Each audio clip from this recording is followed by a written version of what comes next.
নমস্কার, আমি নয়ন রায়। বা আপনারা দ্য কোয়েরি ইউটিউব চ্যানেলে আপনারা সংবাদ দেখেন। 2025 এবং 2026-এর যে সেন্ট্রাল ইউনিয়ন বাজেট, তা আজকে নির্মলা সীতারামন আজকে লোকসভায় পেশ করেছেন।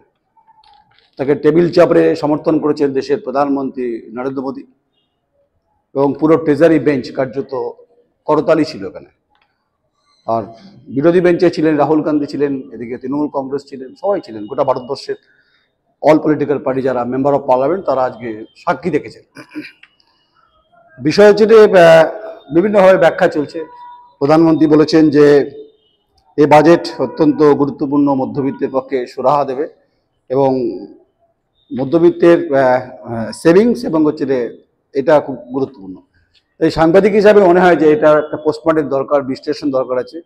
এবং আমরা বিভিন্ন শব্দগুলো শুনতে শুনতে অভ্যস্ত হয়েছি যে সে রাজ্য বাজেটই হোক বা সেন্ট্রাল বাজেট হোক, যারা দেশে বিভিন্ন সময় যারা ক্ষমতায় থেকেছেন তারা বিভিন্নভাবে এই বাজেট পেশ করেছেন, বিভিন্ন সময় অর্থমন্ত্রীরা। তাই সরকারে যেই থাকুন না কেন, তারা এই বাজেটকে কখনো কল্পতরু বলেন, তারা এই বাজেটকে মনমোহনী বলেন, কখনো এটাকে বলেন যে গুরুত্বপূর্ণ বাজেট, এটার মধ্যে একটা দিশা রয়েছে। কেউ দিশাহীন বলে না, কোনো সরকার বলে না, স্বাভাবিক বলবেন না। কিন্তু এই যে বাজেট যেটা আজকে সংসদে পেশ হয়েছে, তার পোস্টমর্টেম তো ইতিমধ্যে হবে। কারণ যখন বাজেট সংক্রান্ত আলোচনা, ডিবেট শুরু হবে, তখন বিরোধী পক্ষ কংগ্রেস, তৃণমূল কংগ্রেস, ডিএমকে, শিবসেনা সবাই তারা আক্রমণ করবেন। এবং আজকে অভিষেক বন্দ্যোপাধ্যায় যেটা বলছিলেন যে বাংলার জন্য কোনো বরাদ্দ অর্থ সে অর্থে পাওয়া গেল না, যেটা পাওয়া গেল সেটা বিহারের জন্য বেশি প্যাকেজ দিয়েছে। কারণ 2025 নভেম্বরে বিহারে নির্বাচন রয়েছে, এটা তো খোঁচা তিনি দিয়েছেন তিনি। এবং একইভাবে কংগ্রেস আজকে চুপচাপই থেকেছেন, কিন্তু তারাও তাদের মতো করে ব্যাখ্যা বিশ্লেষণ করবে। কারণ সামনেই হচ্ছে রে দিল্লির নির্বাচন রয়েছে, বিধানসভা নির্বাচন আছে, এ মাসেই আছে, এই 2-4 দিনের মধ্যেই আছে। তার রিফ্লেকশন সেটা করলবাগে পড়বে কিনা, বা তুগলকাবাদে পড়বে কিনা, বা ভজনপুরায় পড়বে কিনা, বা সাদরায় পড়বে কিনা, গান্ধীনগরে পড়বে কিনা, এগুলো তো নির্ভর করবে মোদিজির যে সরকারি যে বাজেট, ডক্টর নির্মলা সীতারামন যা বলেছেন তার রিফ্লেকশনটা হবে কিনা। কতগুলো প্রশ্ন উঠছে এখান থেকে, যেটা আমার মতো করে আমি বলার চেষ্টা করছি। উনি বলেছেন যে আইআইটি সিট বাড়ছে, যেটা নির্মলা সীতারামন বাজেটে বলেছেন। হ্যাঁ, এটা একটা ভালো উদ্যোগ। যত আইআইটি সিট বাড়বে তত ছেলে মেয়েদের মেধা, তারা সেখানে গিয়ে অ্যাসেম্বল করতে পারবে, তাদের মেধা প্রস্ফুটিত হবে, পড়াশোনার ক্ষেত্রে ওপেন লাইন চেন তাদের খুব ক্লিয়ার হবে। এবং এটা ভালো উদ্যোগ বলছেন। একইভাবে অনেকেই বলছেন, আম পাবলিক বলছেন, আর বণিক সভা তারা তাদের মতো করে বাজেটের রিফ্লেক্সটা বলুন, বা বাজেটের যে ডিবেট বলুন, বা বাজেটের যে সমস্ত পর্যায়ক্রমগুলো তারা তাদের মতো করে বলার চেষ্টা করে। 12,100,000 টাকার মতো যে কর ছাড়, সেটা মধ্যবিত্তের পক্ষে নাকি খুব গুরুত্বপূর্ণ। আমি বলছি একদম ঠিক বলছেন। কিন্তু মধ্যবিত্তের যে করের যে কথা বলছেন, তার নিচে থাকে বিলো পভার্টি লাইন যারা বসবাস করে, নিম্ন মধ্যবিত্ত, ক্ষুদ্র প্রান্তিক স্তরে যারা বসবাস করেন, তারা কি 12,100,000 টাকা ইনকাম করেন? তাদের ক্ষেত্রে রিল্যাক্সেশনটা কী আছে, এই প্রশ্ন কিন্তু আজ উঠবেই। এই প্রশ্নটা আমার মনে হয় যে প্রশ্ন তোলা যেতে পারে। যদি মধ্যবিত্ত যদি এটা হয়, তাহলে তার নিচে যারা একদম বসবাস করেন, যারা নুনান্তে পান্তা ফুরোয়, যাদেরকে লঙ্কার ডোলে খেতে হয়। দেখুন, আমি বাজেটের সমালোচনা করছি ব্যাপারটা না, আমার কাছে যেটা মনে হয়েছে আমি সেটাই বলছি। তাই শাসক দল তার মতো করে ব্যাখ্যা দিচ্ছেন এবং বিরোধীরা তাদের মতো করে ব্যাখ্যা দেবেন। আমি আমার মতো করে অবজারভেশন থেকে বলার চেষ্টা করছি। তাই একদম সূচকের বাইরে যারা বসবাস করেন, যারা আলো হাতারে অন্ধকারে অস্পষ্ট সীমারেখায় যারা প্রতিদিন গুমড়ে গুমড়ে কাঁদেন, তাদের ক্ষেত্রে কতটা কর ছাড় আছে, এ প্রশ্ন ডক্টর নির্মলা সীতারামনজি, আমি আপনাকে প্রশ্নটা রাখছি।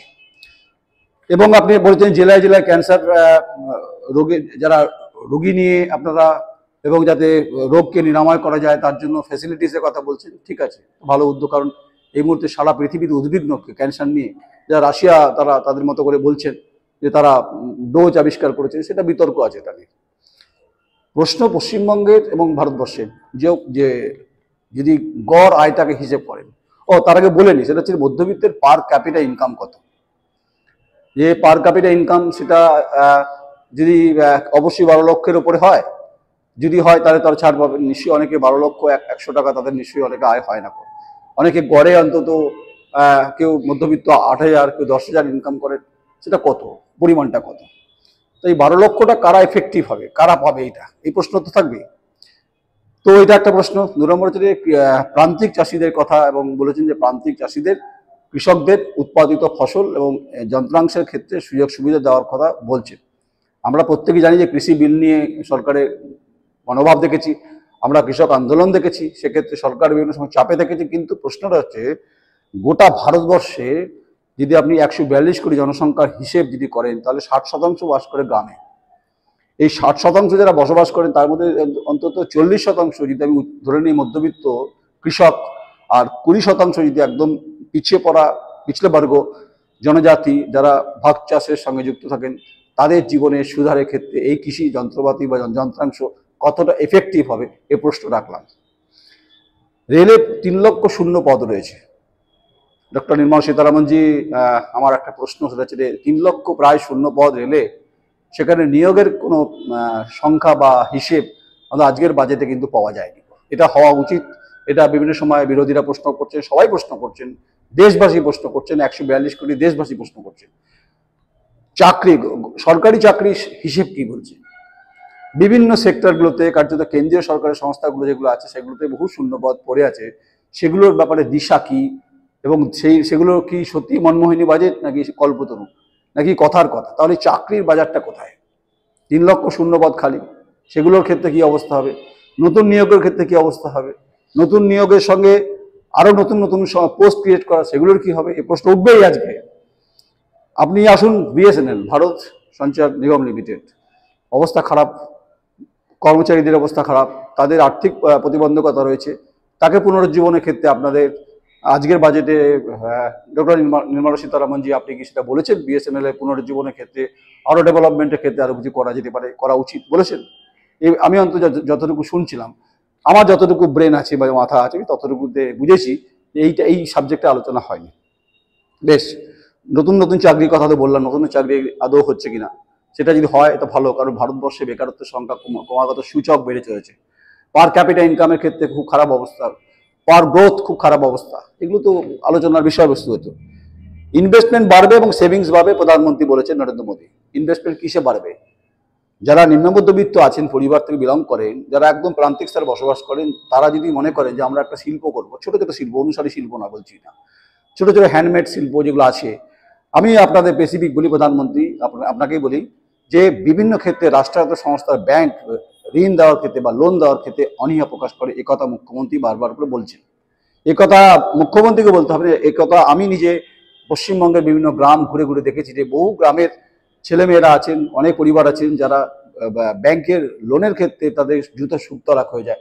এখানে ব্যাংক ডেভেলপমেন্টের ক্ষেত্রে এগ্রিকালচার রিফর্মসের কথা বলছেন, কিন্তু ঋণ দানের ক্ষেত্রে ব্যাংকের অনীহার ক্ষেত্রে কোনো দরজা আপনি খুলে দিয়েছেন কি? দরার সার্টিফিকেট তো প্রধানমন্ত্রী দিচ্ছেন আপনাকে, ডক্টর নির্মলা সীতারামনজি, কিন্তু যারা শিল্প করতে চান একদম প্রান্তিক স্তরের রিমোট এরিয়াতে, যাদের জীবন কাটে অন্ধকারে, তারা যদি ব্যাংকের লোনটা পেতে চায়, তাদেরকে বিভিন্ন ক্ষেত্রে হ্যাকেল হতে হয়। ফিজিক্যালি হ্যাকেল না, ইকোনমিক্যালি হ্যাকেল হতে হয়, এটা বাস্তব সত্য। আমার স্পেসিফিক প্রশ্ন, ভারতবর্ষে যে কটা রাষ্ট্রায়ত্ত সংস্থা বন্ধ আছে, আমি যদি বর্ধমান জেলাতেই ধরি, एक तो चाहिए दुर्गापुर फर्टिलाइजर, इतिहास बार बार दोहराना भी चाहिए, और दोहराना कोई गुनाह नहीं, हक भी बनता है। अपनी हिंदुस्तान फर्टिलाइजर बोलूँ, एमएमसी बोलूँ, डीओजीएल बोलूँ, एलो स्टील प्लांट बोलूँ, हिंदुस्तान केबल्स बोलूँ, अपनी सीएलडब्ल्यू बोलूँ, अपनी कुलटिर एक्सपेंशन করেছেন ইসকো সেটা বলুন, এবং নামরূপে যে ফার্টিলাইজার আছে সেটার ক্ষেত্রে বলছি, এরকম বহু বার্ন স্ট্যান্ডার্ড আছে। আপনার হচ্ছে বেশ কয়েকটা ইন্ডাস্ট্রি যেগুলো একসময় পূর্ব ভারতের ইকোনমিক জোন ছিল। What is the result, what is the come out? মানে এই যে কাম আউটটা কি, ইন্ডাস্ট্রিয়াল পলিসির ক্ষেত্রে ডেভেলপমেন্টটা কি হলো, এই পুনরুজ্জীবনের ক্ষেত্রে শিল্পগুলো বন্ধ আছে, সেগুলোর ভাবনা চিন্তা কি হলো? বন্দে ভারতের ইঞ্জিন আমরা দেখছি, কিন্তু আমাদের সিএলডব্লিউ যা উৎপাদনের গতি এক সময় ছিল, যা ভারতবর্ষকে বিভিন্ন সময় রেলকে সমৃদ্ধ করেছে, তার প্রোডাকশন কমে যাচ্ছে কেন? তার ইনকামের রাস্তাটা বন্ধ হচ্ছে কেন? এবং এই সমস্ত যারা কর্মচারী আছে তাদের অবস্থা খুব খারাপ। আপনি বলছিলেন যে বেকারত্ব ঘুচবে, আমার মনে হচ্ছে ভুল হচ্ছে কোথাও। মেধা এবং কায়িক শ্রমে যদি প্যারামিটারে ভাগ করেন, মেধা যেগুলো আছে, মেধাশ্রম যেটা আছে, সেটা কার্যত পশ্চিমবঙ্গ কারণ সারা ভারতবর্ষের তারা বিভিন্ন জায়গাতে চলে যাচ্ছেন বা বিদেশে অ্যাব্রডে চলে যাচ্ছেন, যারা মেধা সম্পন্ন, যাদের অত্যন্ত গুণগত মান, যাদের মাথা রয়েছে, মেধার ক্ষেত্রে বলছি।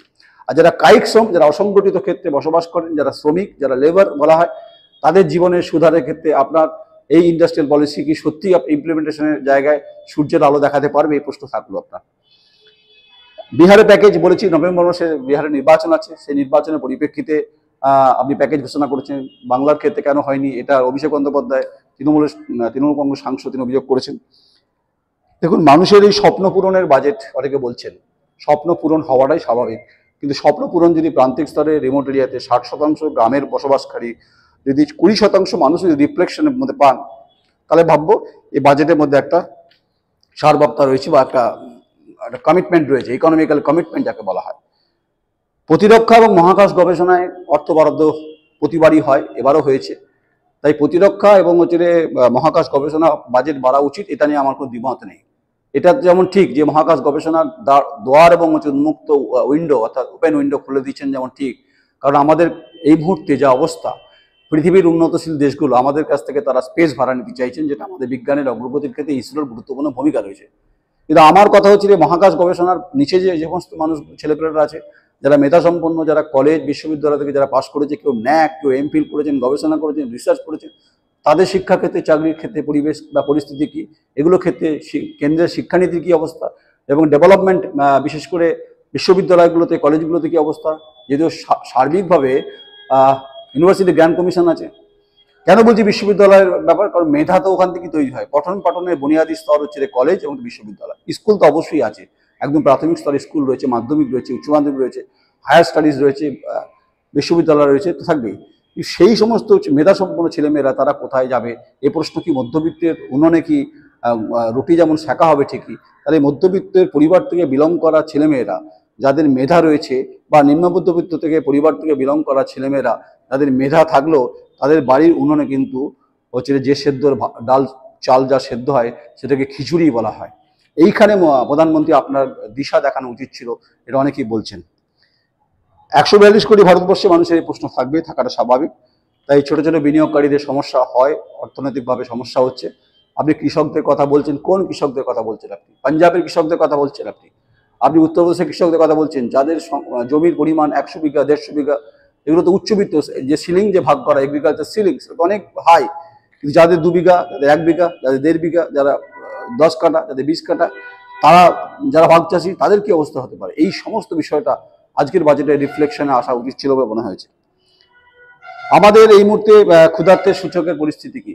আপনারা বলবেন যে, অনেকে প্রশ্ন করে যে ভারতবর্ষ এই মুহূর্তে ক্ষুধার্তের সূচকের তালিকায় ঠিকঠাক। আমার মতে ঠিকঠাক নেই। পূর্ণিমার চাঁদ যেন ঝলসানো রুটি, এটা জঙ্গলমহলে যেমন পরিস্থিতি হয়, তেমনি ছত্তিশগড় একই পরিস্থিতি জঙ্গলে, এবং আসামের ক্ষেত্রেও তাই, ঠিক তাই, যে ক্ষুধার্তের কারণে অনেক মানুষের মৃত্যু হয়। এটা ভারতবর্ষের ছবি, এটা স্বাধীনতার এতগুলো বছর পর, যেটা ভাবতেও কষ্ট লাগে। এটা কিন্তু বাজেটের রিফ্লেকশনে পেলাম না ডক্টর নির্মলা সীতারামনজি, যে ক্ষুধার্তের সূচকের যে ডেভেলপমেন্টের ক্ষেত্রে যে মানুষ যারা খেতে পাচ্ছেন না, একদম প্রান্তিক স্তরে রয়েছেন, নুনান্তে পান্তে, তাদের যেভাবে অগ্রগতির ক্ষেত্রে আপনারা কি রিফ্লেকশন নিয়ে এসছেন, সেটা আমার প্রশ্ন থাকলো আপনার কাছে। রাইট টু দ্য ফুড, এটা তো গুরুত্বপূর্ণ। রাইট টু দ্য ডেমোক্রেসি বলছি না, রাইট টু দ্য ডেমোক্রেসি আপনারা বসবাস করেন, আপনারা পার্লামেন্টে জনপ্রতিনিধিত্ব করছেন, আপনি প্রধানমন্ত্রী, অর্থমন্ত্রী, বিরোধী দল থাকবে, কিন্তু রাইট টু দ্য ফুড এটা সবাই পাচ্ছেন কি? এটা যদি সবাই পান তা তো ভালো ভারতবর্ষে, তাহলে ক্ষুধার্তের সূচকের নিয়ে আলোচনা হবে না। অবশ্যই যে রাইট টু দ্য ফুড ভারতবর্ষে সবাই যদি পান, পূব থেকে পশ্চিম, উত্তর থেকে দক্ষিণ, ঘুরে দেখুন প্রধানমন্ত্রী আপনি, সবাই রাইট টু দ্য ফুড পাচ্ছেন না। এখানেই হচ্ছে প্রশ্ন, এটাই হচ্ছে আলোচনার বিষয়, যেখানে অন্তত ফুড সিকিউরিটির বিষয়ে আপনাদের আজকে দিশা কি ছিল সেটা আমি অন্তত পাইনি। যদি পেয়ে থাকে আপনারা কারেকশন করে দেবেন আমার কাছে, আমাকে কারেকশন করে দেবেন আপনাদের মানে তাকতে যারা বসে আছেন সেন্ট্রাল গভর্নমেন্টে। তাহলে জেলায় জেলায় ক্যান্সারের কথা বললেন ঠিকই, কিন্তু আমার প্রশ্ন খুব পরিষ্কার, যে স্বাধীনতার এতগুলো বছর পর যখন আমরা এই কথাগুলো বলছি যে কল্পতরু বাজেট, মধ্যবিত্তের সেভিংস বাড়বে, ইনভেস্টমেন্ট বাড়বে, কিন্তু আমার মনে হয় দিশা ঠিকই, মাগার দিশা দেখানো ভালো, কিন্তু অর্থনৈতিকভাবে প্রগতিকে উন্নতশীল জায়গায় নিয়ে যেতে গেলে একদম ভেঙে পড়া অর্থনীতি, একদম নিচু তলার যে সমস্ত মানুষ যারা সূর্যের আলোতে নির্ভরশীল, যাদের বিদ্যুৎ নেই এই মুহূর্তে, আমি বলি গ্রামীণ বিদ্যুতের ক্ষেত্রে কি আলোচনা হলো, এবং গ্রামীণ সৌরশক্তির ক্ষেত্রে কি আলোচনা হয়েছে, মহাকাশ নিয়ে অনেক আলোচনা হচ্ছে, ঠিকই স্পেস ভাড়া নেবে অনেকে, এটা ঠিক, কিন্তু একদম গ্রামীণ বিদ্যুৎ, সৌরশক্তি, জলবিদ্যুৎ, তাপবিদ্যুৎ কেন্দ্র, এই পরিস্থিতি কি? ইন্ডাস্ট্রির গ্রোথ কি? ইন্ডাস্ট্রিয়াল, আমার প্রশ্নটা যে জিডিপি রেশিও কি বলছে ইন্ডাস্ট্রিয়াল গ্রোথ, কারণ আমার কাছে আমি যতদূর জানি যে ভারতবর্ষ জুড়ে এই মুহূর্তে শিল্পের যে বাজার সেটা ঠিকঠাক অবস্থায় নেই। এ কারণে নেই, কারণ হচ্ছে সেটা বিদ্যুতের উৎপাদন থেকে খুব পরিষ্কার হয়। বিদ্যুৎ যখন মানে এক্সেস হয়ে যায়, একে তাহলে ধরে নিতে হবে যে কলকারখানা গড়ে উঠছে না। এটা পশ্চিমবঙ্গের ক্ষেত্রে ঠিক তাই, তেমনি বিহারের ক্ষেত্রে ঠিক তাই, ঝাড়খণ্ডের ক্ষেত্রে ঠিক তাই, সব জায়গাতে একই পরিস্থিতি। এবং ওই যে খাদান শিল্পের কথা, কয়লা খাদানের পরিস্থিতিগুলো কি অবস্থা, নতুন নতুন খনি উত্তোলনের ক্ষেত্রে কোনো ভূমিকা আছে কিনা, ভাবনা চিন্তা আছে কিনা, খনিজ সম্পদ গুরুত্বপূর্ণ। এই সামগ্রিক যে প্রেক্ষাপট, যেটা আমার মনে হয়েছে, সেটা মনমোহনী বলবেন না, কল্পতরু বলবেন না, দিশার বাজেট বলবেন না, পূর্ব আকাশে সূর্যের মতো উজ্জ্বল বা প্রজ্বলিত হয়েছে বলবেন নাকি আমি বলছি এই বাজেটের মধ্যে দিশা আছে ঠিকই, কিন্তু দিশাহীন কিছু কথাবার্তা যা মানুষ অভিযোগ করছে। আপনার সঙ্গে থাকুন, আমাদের সীমাবদ্ধ ক্ষমতার মধ্য দিয়ে আমি যতটা বলার চেষ্টা করলাম যে what is the democracy, what is our country, আমাদের দেশ কি, আমাদের দেশের হচ্ছে এটাই কথা হচ্ছে যে ডেমোক্রেসিতে আলোচনা হতে পারে, কিন্তু আমাদের দেশের যে বিষয় সেটা অনেকটা লম্বা, অনেকটা। তাই मेरे देश आगे जाना चाहिए, जाना भी जरूरी भी है, मगर जो पीछे हैं, जो पिछले वर्ग है, जो जिन लोग ना उनके पास कोई रहने के कोई छाद भी है, छतरी भी है, कुछ भी नहीं है, এই সমস্ত সামগ্রিক বিষয়টা উঠলো। প্লাস বন্ধ কলকারখানা খোলার ব্যাপারে কোনো দিশা পেলাম না। সেন্ট্রাল ইন্ডাস্ট্রিয়াল পলিসি নিয়ে কোনো আলোচনা সে অর্থে কি হয়েছে, নতুন বিনিয়োগের পরিমাণটা কি হয়েছে, যেগুলো বন্ধ হয়ে গেল সেগুলোর ক্ষেত্রে কি, যারা চাকরি থেকে ভিআরএস নিচ্ছে তাদের অবস্থা কি, এবং সে সমস্ত ছেলেমেয়েরা যাদের বাবা এবং মা পরিবার চাকরি করতেন বিভিন্ন রাষ্ট্রায়ত্ত সংস্থায়, সেই পরিবারের মেধাসম্পন্ন ছেলেমেয়েরা কি হলো, নাকি তারা কায়িক শ্রমে চলে গেলেন, এ প্রশ্ন থেকে গেল আপনার কাছে। কারণ বিএসএনএল অবস্থা ভালো না, আরও অন্যান্য কেন্দ্রীয় সংস্থা পরিস্থিতি উদ্বেগজনক। তাই একে আমি মনমোহনী বাজেট বলছি না, একে বলছি রে और भी सोचना चाहिए मोदी जी। नमस्कार, আমি নয়ন রায়।